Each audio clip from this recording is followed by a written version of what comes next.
have faith that God will give you a son and God will give you Isaac. Trust is when God says, kill Isaac. Take it out. Faith is believing that God will give you Isaac. And most of us, we have faith. We believe that God will give me money, God will give me houses, God will give me resources, God will give me this. Then trust is now saying, God coming to you and say, give me 10% of that money. That's when you say, no, my child is going to Form 1. My wife is going to what? Pastor, do not understand that the universities are expensive. Now, you start reasoning because you don't trust God, that He is faithful. The word of God says, He who began a good work in us is faithful to look unto it until completion. And His name is called the Alpha and Omega. He starts and finishes. We have got Christians who do not believe that God starts and finishes. They think that He starts and leaves me in the middle. They think that He can start things and He leaves me alone and I start to suffer and things not move.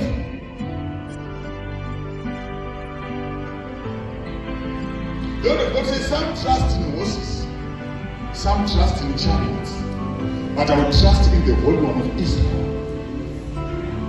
Do you know that if you have a chariot, you can trust in your chariot, yet you think you are trusting in God because you've got a chariot? Huh? When this year started, you said, this is my year. Do you say it's your year after Joseph meets and that day you ate cabbage and you had borrowed the cabbage? Huh?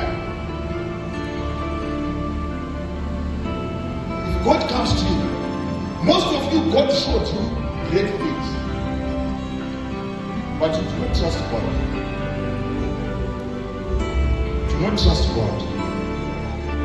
God showed you great things. They showed you on another level.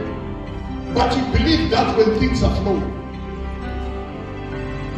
Do you know that Christians that whenever things are moving well, you see them in churches in the way that they are dancing for the Lord. When things are low, you see them sitting down during praise. They are just here because they are used to church. Because that's their routine and that's where their friends are, but not because they trust God.